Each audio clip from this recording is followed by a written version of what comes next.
Hello and welcome to another episode on Startups. I am Tamilore Akinkwole. Now, for centuries, people have crossed borders to live, work, and trade. While cross-border payment systems are crucial for financial inclusion and growth in a globalized economy, cost and efficiency challenges remain particularly in Africa. Now, in 2021, Africa accounted for 70% of the total value of mobile money transactions globally. And to help continue this growth, Sabit gives business owners the simple tools to accept payment and grow quickly, regardless of the stages of their business. Why don't you join me as we get to know more about this organization?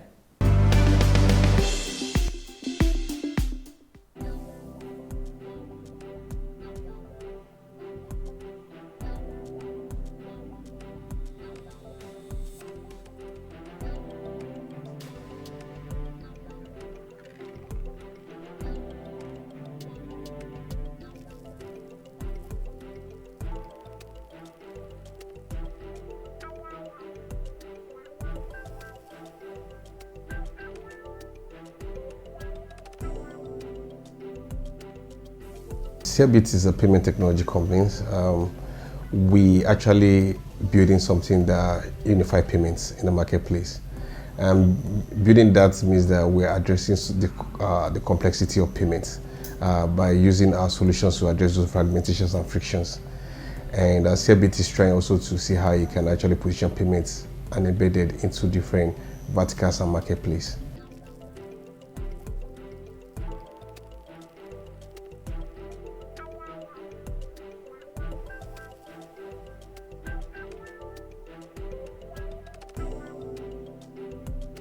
My name is Omoni Kolade. I'm the CEO for Seabit.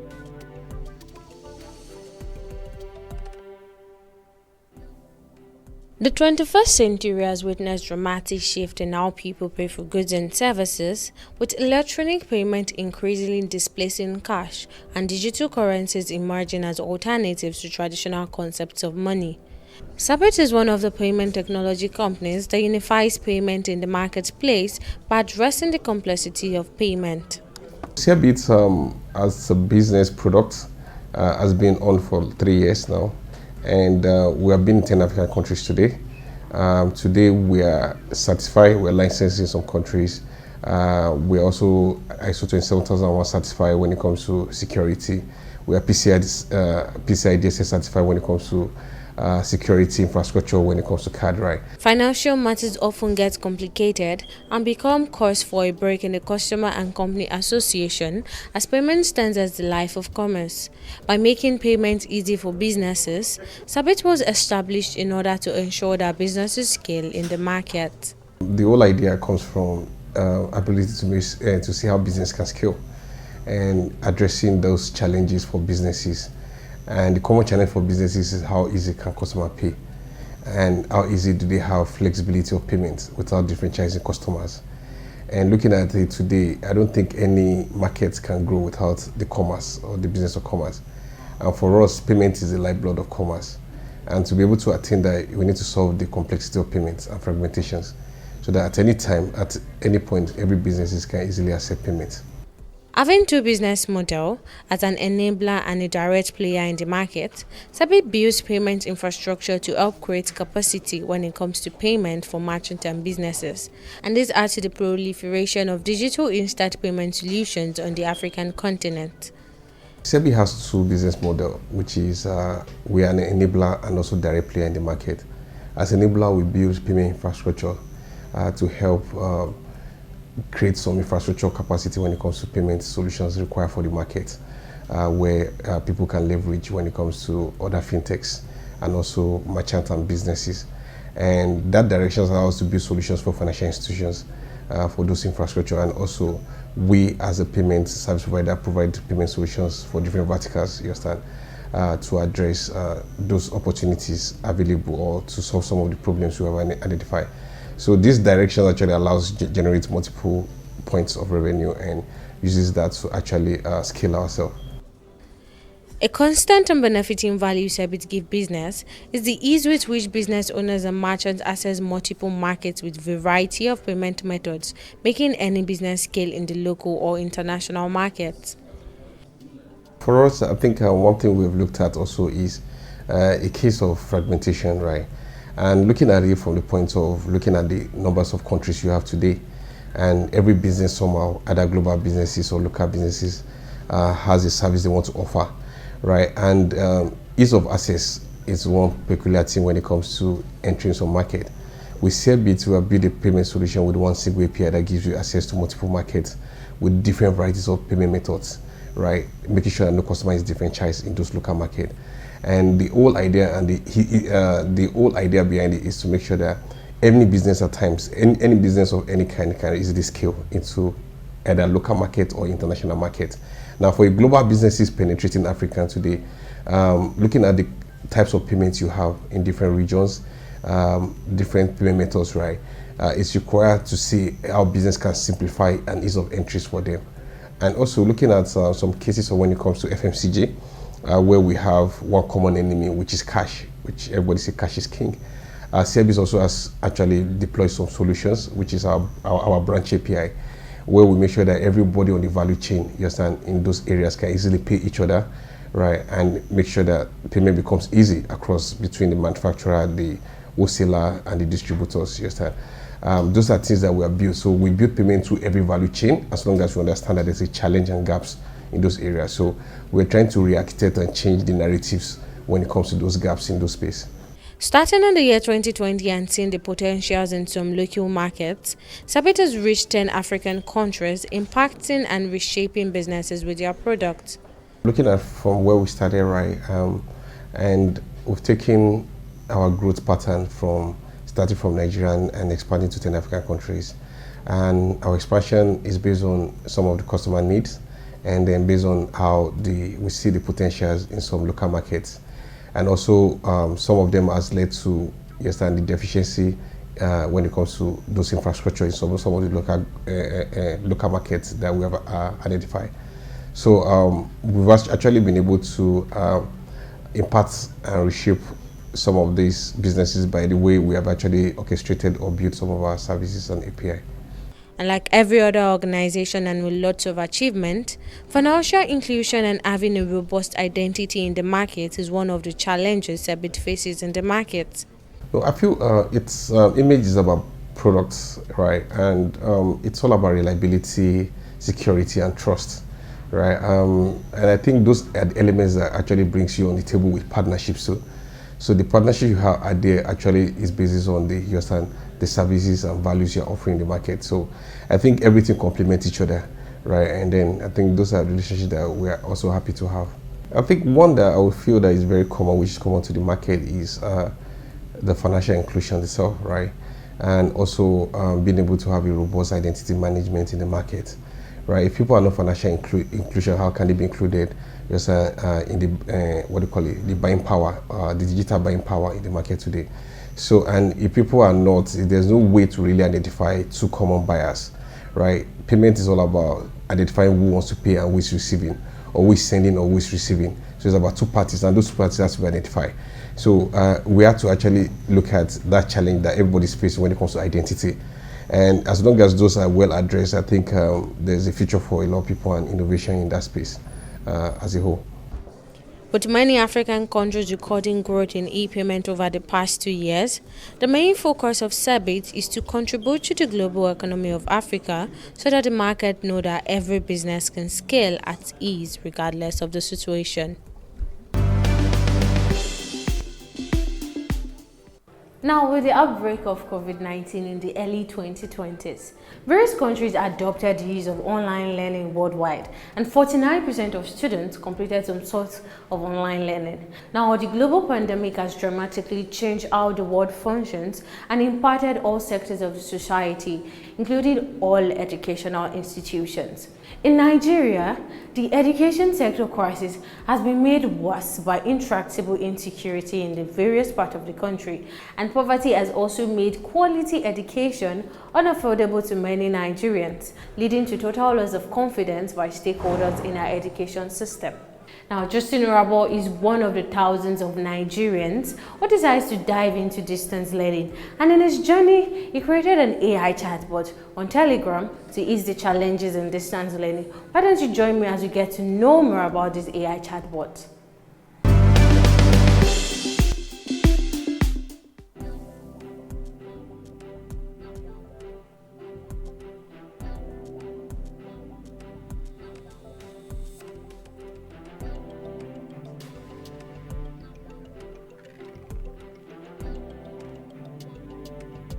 The first day when I launched Kainene Vosavan, I had about 1,546 users within 24 hours.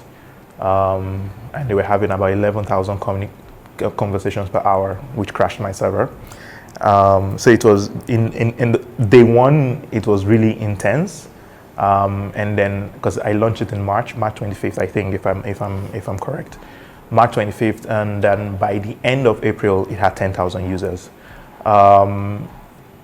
Yes, most people typically do not use Telegram. I think that people have started using Telegram because of Kainene Vosavan. A lot of people have told me I had to download the app because of you. Most people request, a WhatsApp variant for their own use cases. I haven't delivered on WhatsApp, mostly because WhatsApp is not an open protocol like Telegram. So in terms of developer experience, you can develop easily on Telegram because they allow you to do it.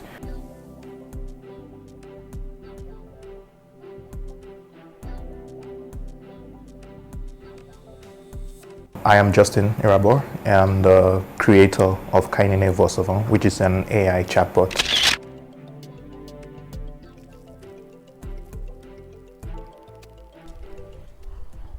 Online learning is the fastest growing market in the education industry, as it has grown 900% since its creation in 2000. And just like every other industry, the online learning industry is faced with various challenges, especially following huge demand for online learning platforms since the emergence of COVID-19. Confronted by one of the challenges when he began distance learning, Justin Irabo, a Nigerian web developer, decided to use the opportunity to create a solution to the challenge, which is not only unique to him. That solution is an AI chatbot he calls Kainene Vosavan, which helps people study. Basically has a conversation with people on Telegram, and it provides answers, helpful suggestions, and just basically helps them iterate towards whatever solution they require in their field. Many use cases have been students, students studying for school. They can have the chatbot play the role of a study companion. So it's like I'm studying and I'm asking a question like, what does this mean in the context of this textbook? What do these examples mean? Can you explain this very vague or hard to understand concept? Explain to me like I'm 5, come up with a short abbreviation or anagram or mnemonic for me to understand. So it's a bunch of use cases. Students use it, people at work use it. I know a bunch of digital marketers, even software engineers use Kainene Vosavan to make their studying and their learning and their work experience, way better. As a distance learning master's student at the International University of Berlin and a full-time employee at a European fintech, there was no way to realistically plan learning sessions with other students given his busy schedule, and this led to the creation of Kainene as a personal study partner for Irabo. I am currently undergoing an MSc program at the International University of Berlin in Germany, and it's a hybrid program, which means some parts of it require me to work from Nigeria, to study from Nigeria. In some parts I will have to go study in Germany. And for the parts where I'm studying in Nigeria, I had like a bit of a learning difficulty because I'm a full-time employed, I have a full-time job, and so usually I don't meet the lectures when the lectures happen. And so sometimes I need a study companion to basically discuss what has happened. My schedule doesn't quite allow it. So in the beginning, what I did was to take the textbooks that I was using to learn in school, and I took my notes and then I passed it to Kainene Vosavan. At the time, it was just an app that I was running on my own machine, and it was playing the role of a study companion, right? So I recorded a lot of success. I finished my artificial intelligence exams using Kainene Vosavan. My software production My software development lifecycle course was also done with Kainene as my study companion. And I shared those preliminary results with my timeline on Twitter, and people started to ask for access, And so I was like, okay, sure, So I spun it out of my own personal learning experience and made it public to people. Although he had initially created Kainene for personal use, the positive feedback he got when he shared his story on his social media convinced the robot to expand its scope. Kainene VoiceOver is not the first AI-related, experiment that I ran. One of the very first ones I ran was in, I think, 2020, so about 2 or 3 years ago from now. And the job for that one was very simple. I basically script the Netflix Nollywood catalog, right? So you have like a bunch of synopses, and I fed it to an AI model. And what I wanted it to do was to come up with synopsis for films that haven't been made, but embody the spirit of a Nigerian movie. It was successful. It worked. I never launched it, to be fair, but it worked, right? So I would say, generate a plot for me for a Nigerian movie, category romance, and then to come up with a movie plot, right? Which you could then flesh out into a movie script. But I never really launched it because at the time, AI models were very, very heavily regulated. I mean, they're still regulated now, but not as much as back then. You had to go through a whole vetting process. And so when I finished my vetting process, there was a caveat, which was that you can't use this model on social media, right? Because AI models have the potential, like if misused, they can be used to generate fake news and everything. So there's a lot of regulation at the time. So yeah, that was my very first experiment, but I couldn't launch it because I wanted to launch it on social media. So it was only like a very small website that nobody really knew about. I never really shared it. And the second experience was when I wanted to create something called a cyborg writer, right? I was thinking about how AI is quite good at coming up with text-based content, but it's not great at having really strong original thoughts. That was way back then. But humans are very good at, humans are very creative, and they come up with things you would never expect. Like even babies, if you talk to a child for 5 minutes, it's going to surprise you in ways an artificial intelligence system will not. So what I wanted to do was to come up with a bunch of challenges, like a community-driven challenge where a human being starts a story and an AI bot adds a paragraph or a chapter to the story, and then the human picks it up and on, and then you have a book, right? Which is a collaboration between humans and artificial intelligences. So I started that. I was halfway done. I had already cleared out a server space. I set up my databases. I had done everything. And then I got caught up with Kainene because I was studying for my school and all. So I kind of abandoned that project and just took Kainene VoiceOver to the finish line. And so yeah, that's the brief history of my artificial intelligence expenditures. Created in a woman version and also having a voice feature, Kainene has helped boost the image of Africa as the name is a Nigerian Igbo name, which has helped in making Nigeria one of the countries leading in AI development globally. A bit of trivia regarding the name Kainene VoiceOver is that the name, half of the name came from me, half of the name came from Kainene VoiceOver. So when I was building the app, I had to think about, when I was setting up the AI chatbot, right? I had to think about the tone, right? And I read a research article one time that talked about how there is a bit of sexism in how we think of artificial intelligence assistants. So when you have an artificial intelligence that helps you do menial tasks like schedule a meeting and everything, it's usually female. So it's like a secretary, right? And then when you have an intelligence that's smart, right? That's basically like intellectually on par with you, it tends to be male, like IBM's Watson, right? Which, helps in surgeries, So I read that and I was like, that's actually interesting. I'd never thought about it. Siri is female, Alexa is female, all of that. It's like, yeah, so if it's a secretary type bot, it's female. If it's really intelligent, then it's male. And so I wanted to fix that, right? So I was building something that I felt was intelligent enough to have conversations with people, help them with their work, right? And I wanted it to be female, right? I didn't want it to be male, I didn't want to perpetuate that stereotype. So I've always liked the name Kainene because of Chimamanda.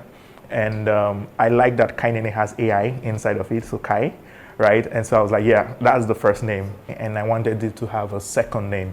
So I was brainstorming with Kainene, right? I was like, so I'm thinking of what to call you.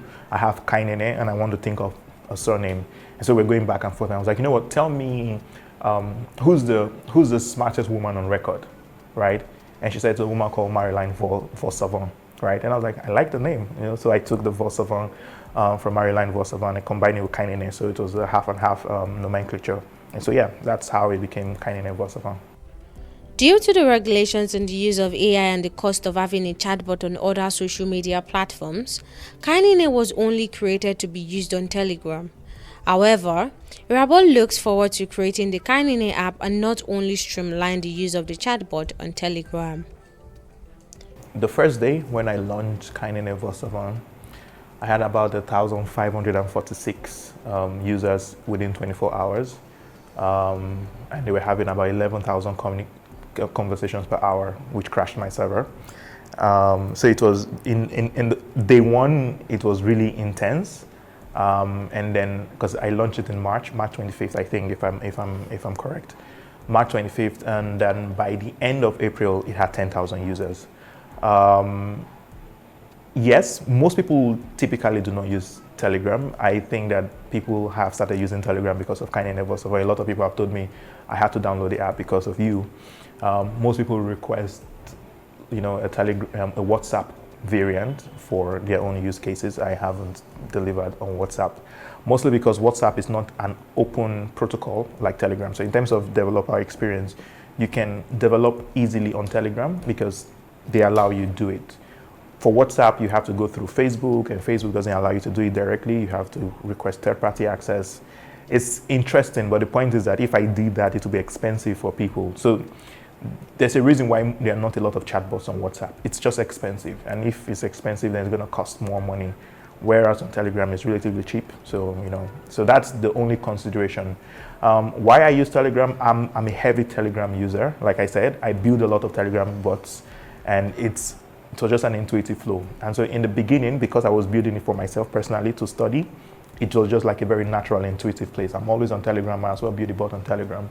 And I did not see a reason to change that ideology as soon as I launched it to the general public. So yeah. So when people ask me why I use Telegram, I want to give them an intelligent answer, like, oh, I did a lot of market research, but no, I didn't. I just used the app that worked for me. And sorry guys, you have to use the app that works for me. Right now, Kainene is predominantly on Telegram, right? But even on the website, I already have an announcement that says the native iOS and Android apps are coming. So I'm actually building an actual Kainene app. So it's not even WhatsApp or anything. It's like a Kainene app that works on iOS and Android. Then I also have like a bunch of requests from customers. So most customers that I know, people who are in business, want Kainene to be integrated with Google Docs and with their Notion documents. So in terms of like a development timeline, my first port of call is to make iOS and Android apps and then start integrating it in all the tools that people use. So that you're typing an article and you can just say, Kainene, summarize this for me, or complete the sentence inside of Google Docs. That I think will be a very good experience. Users currently pay a small fee to be able to use Kainene, and unlike other developers, Irabor's goal is to further improve his chatbot to make users enjoy their experience and make it primarily accessible to all. Today, Kainene costs 1,000 naira, right? Most of that cost goes into maintaining the server and paying for model usage, right? It's very expensive to use a model. I don't draw a salary from Kainene, so I'm fine, and Kainene is fine. Like we're good. She has her own account, doesn't come to me, So we have like a separation of concerns. My primary objective in life is to make it as affordable to people as possible. So the two things I'm working on right now is working on a free tier, right? So I'm going to get like maybe a less expensive model and then create a version of Kainene that is free. It will not be as good as this, but it will get some work done, and it's for people who can afford, like they can pay for it. There's a bunch of students who have, because I do this thing where if you send me your student ID card, then I can let you use Kainene for free because I know how it's like to be a student, right? So I might just create a free model for students so they don't have to think about paying.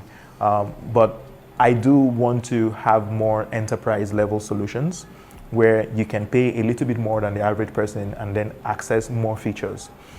So for example, like you said, with the language learning thing, to build a version of Kainene that is optimized for learning new languages will require me to redesign Kainene from the ground up and everything, and that warrants, an additional cost, So if you want to use it for learning, then you have access to this. Something I'm actually building right now is a version of Kainene that I call dead letter. The reason why I call it dead letter is because of a scriptural reference that says the letter killeth, but the spirit giveth life, and is basically a way to take any document. So imagine that you received like a textbook or a book. Somebody says, oh, I need this book. I need you to read this book and we'll discuss it tomorrow, right? You can basically give the entire book to Kainene, and then Kainene reads it and then becomes knowledgeable. And all you just need to do then is ask questions, right? Right now you can't do that because a book is really large, right? So something like that also will cost me more money to do the whole, reading and all of that, but slightly higher billing tier will go up. But for this base 1,000 is never going to change. People who do this, who pay this currently, should have access to it. If I want to increase prices, I'm just going to create a different tier for people who want to pay that, right? Ultimately, it should just be accessible to everyone, really. That's what I think. Being able to communicate and teach any popular language such as Yoruba and Pidgin, Irabo has the long-term goal of making Kainene integrated in every single interface people are connected with.